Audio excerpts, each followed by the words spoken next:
Hallå allihopa! Halloj! Då är det dags för ytterligare ett avsnitt av Spöken på bild och vi får tacka för förra veckans alla fina kommentarer. Ja, mycket fina kommentarer, även om vinkeln. Just så vi har det. bytt vinkel nu. Som ni ser, nu ser ni oss inte underifrån upp in the nose utan over the nose. Over the nose.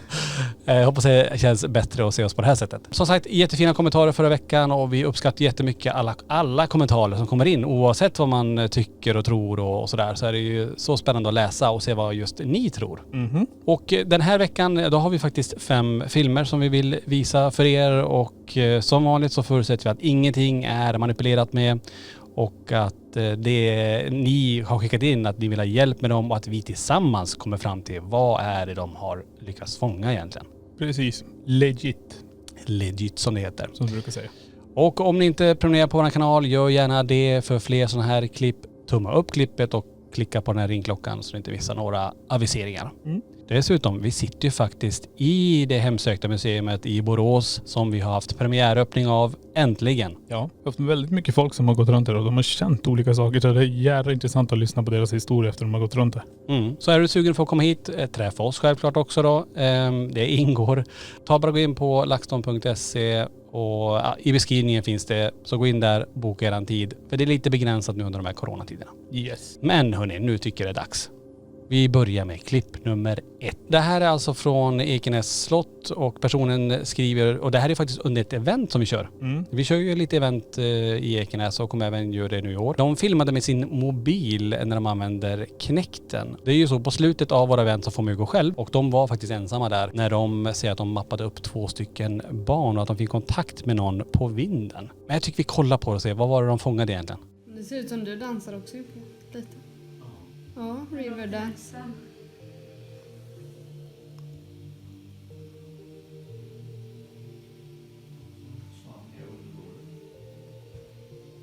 Busar du med oss?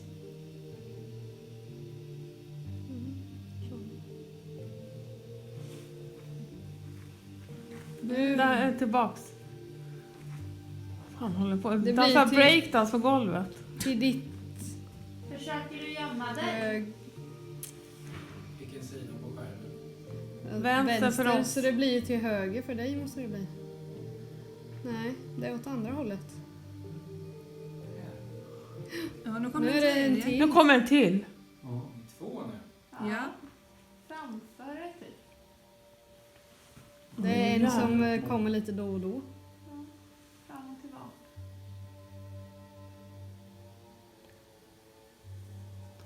De pillar på dina ben. Känner du något Jocke? Nu syns inte du, nu är det bara 2. Ah, nu. Ja hörni, där såg vi då, det är ju Knekten, den känner vi ju till hur man använder och vi ser att det mappas upp lite olika, ibland 2 streckgubbar och ibland 1. Och bara för att förklara hur Knekten faktiskt fungerar så är det så att den skickar ut massa IR-punkter. Mhm. Om man ställer sig framför den, om jag som fysisk människa ställer sig framför den, så mappar den upp då i det här fallet en streckgubbe då. Det är ju för att punkterna måste brytas i en form av en kropp. Och ja, men de här lyckas ju dessutom fånga mer än, det är en kille som står framför, men det är någon mer som också fastnar på bilden. Ja, det är ju 2 till som den hoppar emellan och håller på hela tiden. Men jag tycker det är rätt intressant. Vi har ju använt dem ganska mycket, Kinecten, och det här resultatet är ju väldigt intressant. När de står där också så känner de, hon frågar någon om han känner någonting. Tänk om man hade känt en hand på axeln eller någonting annat som också bekräftar. Men här blev det mest någonting som låg och krälade lite grann och sen som dök upp lite grann. Så det var inte riktigt bra kommunikation på det sättet man vill ha. Nej. Men ändå att de lyckades få uppmappningar är ju intressant och det är ju ett speciellt ställe och det har faktiskt hänt förr också på Ekenäs att vi har fått de här uppmappningar lite överallt, även uppe i Heddas rum till exempel. Mm. Så ja, men superintressant och det är frågan, om det nu finns någon annan naturlig förklaring på det här, vad skulle det kunna vara? Ja, det finns det speglar där vart de var? Finns det andra saker som kan reflektera dem? Men jag tror inte det. Nej, och var det någonting annat som, låt säga att det står en, nu vet jag att det finns ju inga Ja, det finns ju det skyltdockor där. Ja, Jag men tänkte om det är något men sånt som är det. Nej, jag tror inte de var i det rummet. Men jag tror det som är häftigt är att det är någonting som rör sig. För de är i källan. Vi vet om att det rör sig energi där. Vi har ju Nisses håla, vi har allt det här. Det som rör sig där har nu tagits in till den här gruppen. Och de känner av det. För annars hade ju inte de stått där med Kinecten heller, tror jag. Nej, just det. För de hade ju hela bottenvåningen att gå runt och då väljer de det här rummet. Det måste vara att de har känt någonting. Mm. Och så dyker det här upp. Det är ju jättebra. Det är precis som man ska göra. Bra att de tog upp sin mobil och filmade det här så att vi och ni fick se det här. Ja. Men vad tror du om klipp nummer 1? Vad var det som dök upp där? Är det själva Nisse som kom på besök där eller är det någonting helt annat? Vad tror ni? Då är det dags för klipp nummer 2 och det här är inspelat i ska se om det är en by som heter Lyngsjö utanför Kristianstad i Skåne. Det här är hon och hennes vänner eller grannar som har varit ute och forskat lite grann, skriver hon. Vi var 2 stycken nere vid den gamla stenbron över ån i skogen och hörde konstiga ljud. Jag tog upp kameran och började filma. Ja, jag tycker vi stannar där. Hon skriver lite grann vad som hände. Jag tycker vi kollar på klippet först och så kan jag fortsätta sen.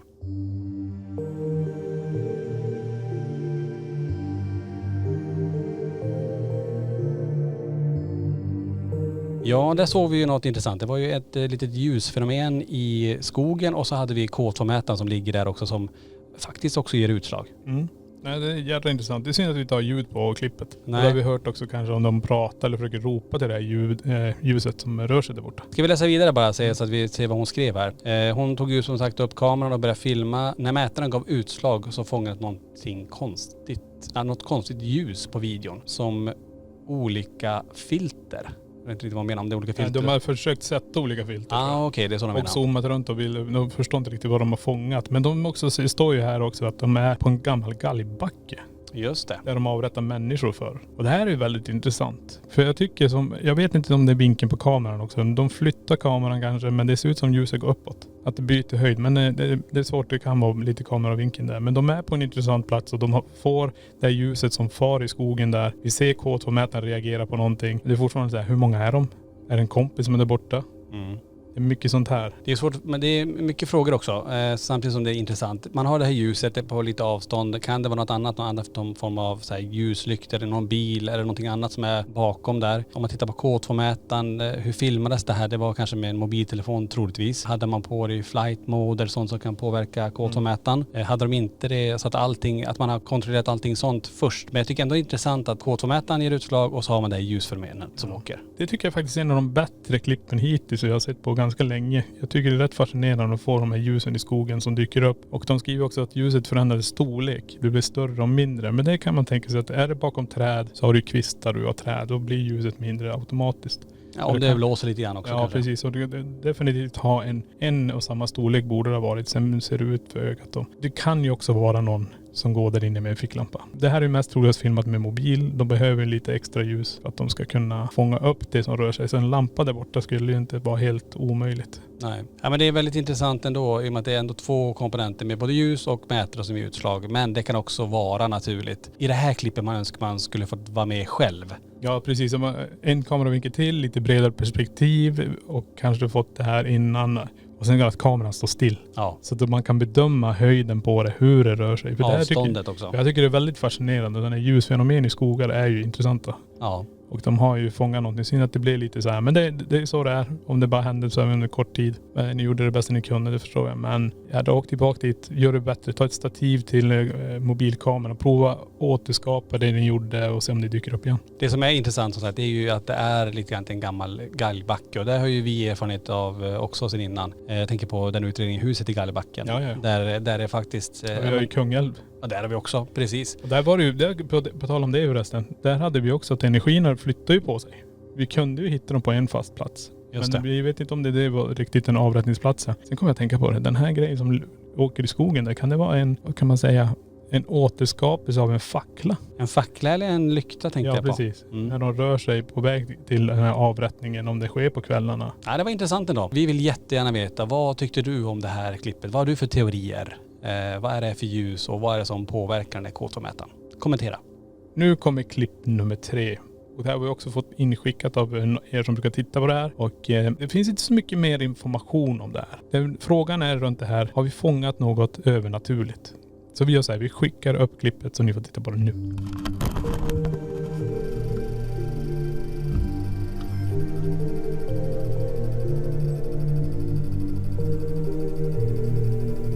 Ja, som vi såg där så är det ju en hund och en person i bild. Mycket fokus på hunden där kanske. Den har ju någon form av reflexsele ser det ut som att man, som hundar kan ha ibland. Ja, precis. Det man ser att när hunden passerar mot vänster så sticker iväg ett ljusfenomen åt höger. Som en liten dimma ljusskimmer som går åt eller motsatt håll. Ja, men den rör sig lite grann som hur hunden rör sig. Men om man bara beskriver klippet som sådant, att den sticker åt ena hållet och hunden åt andra hållet. Så vad är det här då? Vad är det vi får se? Det vi ser är att en kamera står placerad med night vision. Och när det är det IR-ljuset på kamerorna som skickas ut så reflekterar vi vet det så väl med reflexer. En reflex blir som en strålkastare med IR-ljuset. Så det vi får det är faktiskt en reflektion av det här halsbandet till kameran. Så hans stora fråga är ju, har jag fångat något övernaturligt? Nej, det här är en ren reflex. Och det här använder vi faktiskt ganska mycket av i utredningen, att använda reflexband för att kunna lägga längst bort i en korridor till exempel. Och då har vi det här reflexbandet längst bort. Då ser vi definitivt om det är någon skuggfigur eller någon som rör sig. För det plockar ut lite grann av det här reflexbandet. Och det blir så pass kraftigt ljus. Så när vi sätter IR-ljuset på det, precis som ni såg också, så blir det ganska bländande kan man ju säga. Så att om någonting passerar framför det bandet så ser vi det jättetydligt. Men i det här fallet då så blir det istället en ljusreflektion som sticker iväg. Jäkligt coolt om man bara tittar på det snabbt. Så här. Det ser ut som att det är en ande eller vad man kan säga som bara passerar åt andra hållet. Ja. Men den troliga teorin är då att det inte är någonting paranormalt. Utan Alltså det är ju vårat perspektiv och vi tror om det här. Men jag menar, det kan ju vara någonting med platsen. Ni kanske känner någonting när ni ser det här. Ni kanske har en helt annan teori kring det. Så jag tycker ni ska kommentera det ni känner och vad ni tycker ni ser. För det är ju bara det vi kan utgå ifrån. Vi känner ingenting annat. Det här är det vi ser. Precis. Och när ni tittar på klippet, kolla på det flera gånger fram och tillbaka. Vad tror ni att det är? Ni kanske ser någonting som inte vi ser. Det är också intressant. Yes. Så kommentera vad ni tror. Då är det dags för klipp nummer 4 och den här gången ska vi få se slagrutor. Och vad är då slagrutor? Slagrutor, kommer du ihåg första gången vi använde slagrutor? Ja, det var i Borgvattnet. Det var faktiskt i Borgvattnet. Men slagrutor är bestående av metall. Vi har 2 olika varianter som vi brukar använda själva också, som vi har sett folk använda. De är gjorda av koppar eller så är de gjorda av vanligt svart järn. Och när man kör med de här så ska man då hålla dem i handen. Du kan ha dem i sån här plaströr så du kan hålla i dem, eller i trärör eller järnrör. Men när du håller de här så ska du gå då. Vi fick ju gå i vandrarhemmet, i prästgården. Så när vi gick runt med de där så gick de plötsligt i kors och då backar man ut och öppnar de sig. Det här är intressant. De här har också använts för att hitta laylines. Det används för att hitta vatten tror jag. Du kan leta upp elledningar. Så det är många som använder det här. Men här kommer vi få se kommunikation med det. Kan jag säga det också? Vi träffade en i byn Borgvattnet som kunde det här också och förklara att han till och med hittade precis vatten var det finns. Så att det är ju många som använder det. Jag vet även på tidigare jobb som jag haft att det var en som kunde det här och kunde hitta till och med en byggnad var avloppsrören gick. Nej, precis. Och jag tror han i byn där i Borgvattnet, det var någon kille som skulle dra någon el till någon stolpe. Så han gick och letade upp kablarna och sa här är en kabel, här är en kabel. Sen gick de med sina maskiner och tittade exakt. Så de är intressanta och de är inte så svåra att få tag i och kanske tillverka. Nej. För att man själv ska kunna göra det här. Jag tycker vi kollar på hennes sektion här när hon kommunicerar.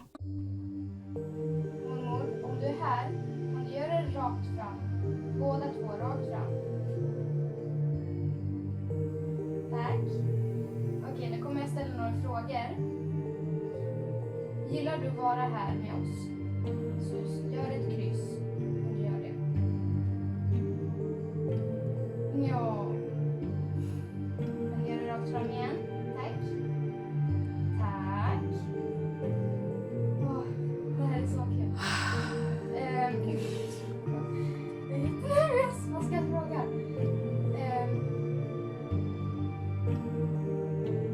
Så du bara vet så kommer jag och mamma komma och hälsa på dig i Mosberget. Är det okej? Ja. Mamma, vänta! Ja, här ser vi då en liten yngre tjej sitta i ett bord och har med slagrutorna och kommunicerar med sin mormor. Ja, det är intressanta svar. Ja, och hon får väldigt tydliga svar och att den då både korsas och att den går ut igen för både ja och nej-frågor då. Så det är ju intressant. Man märker att hon blir berörd och mamman blir nog ännu mer berörd tror jag, om det nu är mamma som filmar. Men man ser och hör nästan att det händer mycket i rummet där. Ja, nej, men det här är intressant. Hon sitter och kör. Det ser ut som att hon är på exakt samma ställe. För hon rör inte. Sen börjar de då gå ihop och de går ut. Nej, det är riktigt intressant. Men vi måste också lägga på en, inte paranormal teori på det här. Ja. För det finns ju också den här grejen med undermedvetna. Ja. För om du har de här slagrutorna också och inte har dem under riktigt kontrollerade förhållanden, så är det, jag tror det är bara tiltar händerna lite utåt så åker de utåt. Tiltar de lite inåt så åker de inåt. Så du måste ju vara helt still med de här slagrutorna. Och det här kanske hon gör undermedvetet utan att tänka på det. Men jag kan ju bara säga att det vi ser här, det är ju en sån reaktion på båda två. Så de tänker inte kanske på det, men eller så är det kommunikation utav det så lika de har här. Mm. Och samtidigt är ju det att om nu slagrutor kan indikera vars vatten är, vars elledningar är och så vidare. Ja, varför skulle du inte kunna kommunicera på det här sättet också? I och med att det borde ju egentligen vara samma sak men ändå inte. Om ni förstår mig rätt, det är lite rörigt där. Men det är klart, vatten är ju något mer fysiskt som man kan ta på i den bemärkelsen. Ja, absolut. Och jag tycker om man tittar på med slagrutor när de består av metall, vi ser koppar eller järn som är alltså kan magnetiska fält påverka. Så någonting går ju in där och gör det här. Mm. Om det blir positivt laddat och negativt laddat för att de ska öppnas, det kan jag inte svara på. Men det är det som händer mest troligast. Att det här är ju egentligen föregångaren till en EMF-mätare. Ja, på ett sätt kan man väl säga det. Ja. Ja, men det är ändå intressant. Hon får ju väldigt bra kommunikation, men man kan ju inte heller se att, alltså vi vet inte att det är under helt kontrollerade former. Att det räcker med att man kanske tiltar tummarna lite grann eller vinklar händerna, att det skulle kunna ge utslag omedvetet. Jag tror inte man gör det medvetet på det sättet. Men jag tycker ändå det är en sån häftig kommunikation som de har, och de blir ju verkligen berörda. Och på något sätt så hoppas man ju att den här kommunikationen också hjälper dem i vardagen. Precis. Jag tänkte så här, vad var det de skrev? Vi fick inte så mycket text, va? Nej, det var ju inte så hemskt mycket. Det står bara att de fortsätter med att använda pinnarna, och när hon bad dem göra det så gick de i kors, och när hon ställde en fråga som energin kunde svara ja på till exempel. Och de fortsätter prata med dem varje dag. Ja, men det tycker jag de ska göra. Ja. För det här är ju riktigt intressant. Mm. Sitt på samma ställe, kör det här hela tiden. Nej, det är riktigt häftigt. Det som skulle vara intressant att se om det funkar, det vet inte jag. Vi pratar om det här med kontrollerade former på slagrutan. Vad händer om man sätter upp dem i ett skruvstäd fast det inte ska sitta fast då? Och så ställer man frågor. Händer det samma sak då? Eller är det så att det som finns runt omkring oss måste använda våra kroppar för att det ska kunna funka? Ungefär som anden i glaset. Ja, anden i glas eller spiritbox. Ja, men det är vad vi tror. Vad tror ni om slagrutor? Har ni fått det att funka? Har du testat det? Hur var det? Och vad tror du om det här klippet? Kommentera. Ja, dags för avsnittets sista klipp, och vi fick ett litet mejl som det står så här idag. Jag följer er självklart på alla sätt och prenumererar. Ni är toppen. Ja, Det är ju jättebra. Prenumerant. tack så mycket för det. Ja, jag tycker ni som inte prenumererar på oss, gå in och där, tryck på prenumerera och följ instruktionerna, så väljer ni där. Då får ni ju lite extra material alltihop, så kör på. Hon fortsätter. Jag har under en längre tid, eller sedan jag flyttade in i min lägenhet, haft lite saker som hänt som inte känns naturligt. Allt hittills har känts kärleksfullt och busigt, små saker. Men nu för ett litet tag sedan så kom jag hem till någonting väldigt oväntat. Jag skickar med det här filmklippet. Och jag kan också säga att den här ljuslyktan har varit lite i centrum i och med att det händer ganska mycket just kring den. Det här som vi får se, det säger hon själv, måste nog vara ett rekord. Vi kollar. Kolla, jag kom precis typ innanför dörren.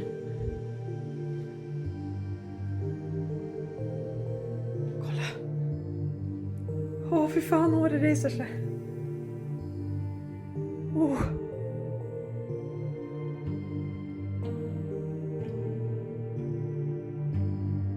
Så jävla obehagligt. Fan.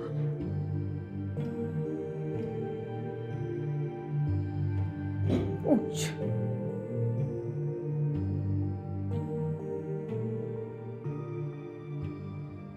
Ja, där såg vi klippet då, och ja, det är inte lite den där ljushållaren svingar runt. Så jag förstår vad hon menar att det är ett rekord, för det var ju med väldig kraft den gungarna. Ja. Nej, det ser ut som en pendel nästan. Ja. Den har ju den utformningen som en pendel egentligen. Vi har en tyngden längst ner. Så har du fått gungning på den där, så nog gungar det ett bra tag, tror jag. Ja. Om man bara ska titta på klippet som sådan. Hon kommer in i ett rum, den gungar, hon blir förvånad, gillar också det norrländska uttrycket där. Jag tror hon är uppifrån det landet. Ja, det låter som det. Den är i full gång framför det här fotografiet som är i fönstret. Då är lite frågan, det finns några frågeställningar så här. Har hon katt, något annat djur som skulle kunna se till att den här kommer i gungning? Den här bilden som inte ni ser, den är bortblurrad här, men är det någonting med det fotografiet som gör att den här kommer att röra sig, att den personen, att det är någonting kring den helt enkelt. Mm. Och sen det sista, vilket jag inte hoppas att det är att man själv har varit inne och puttat till den och sen kommer in och filmar. Men i och med att man kommer in mitt i det. Nej, precis. Så att det är ju 3 olika varianter. Eller så är det helt enkelt så att någonting. För hon upplever ändå små saker, att det händer saker i lägenheten. Ja, men har upplevt mycket och att det kanske är det som gör och påverkat den här gungan. Eller vad har du för teorier på det här?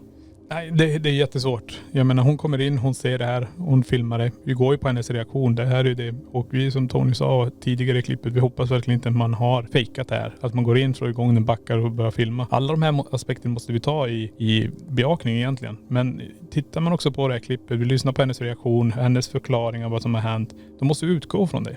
Ja. Det är ingenting annat vi kan göra. Men det finns alltså, det finns en naturlig förklaring om man vill sätta det. Det är att hon har varit och dragit igång den.